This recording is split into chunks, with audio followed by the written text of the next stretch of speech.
ఓ పని పాట లేని కాన్వర్జేషన్‌ను బాలకృష్ణ అనే వ్యక్తి తీసుకొచ్చినాడు అసెంబ్లీలో. అసలు ఆయన మాట్లాడాల్సింది ఏంది? అసెంబ్లీలో ఆయన మాట్లాడాల్సింది ఏంది? ఆయన తాగి మాట్లాడింది ఏంది? అసలు తాగినోడిని అసెంబ్లీకి తీసుకొని అసెంబ్లీలో మాట్లాడిచ్చే కార్యక్రమం చేస్తున్నారు అని అంటే స్పీకర్‌కి బుద్ధి లేదు. తాగినోడు ఆ మాదిరిగా మాట్లాడుతున్నాడు అని అంటే ఆయన సైకలాజికల్ హెల్త్ ఎట్లుందో, అసెంబ్లీకి వచ్చి ఆ మాదిరిగా మాట్లాడుతున్నాడంటే ఆయన సైకలాజికల్ హెల్త్ ఎట్లుందో ఆయన క్వశ్చన్ చేసుకోవాలి.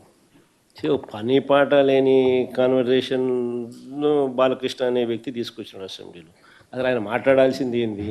అసెంబ్లీలో ఆయన మాట్లాడాల్సింది ఏంది? ఆయన తాగి మాట్లాడింది ఏంది?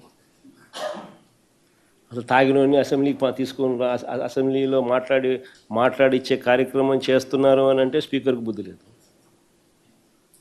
తాగినోడు ఆ మాదిరిగా మాట్లాడుతున్నాడు అని అంటే ఆయన సైకలాజికల్ హెల్త్ ఎట్లుందో, అసెంబ్లీకి వచ్చి ఆ మాదిరిగా మాట్లాడుతున్నాడంటే ఆయన సైకలాజికల్ హెల్త్ ఎట్లుందో ఆయన క్వశ్చన్ చేసుకోవాలి.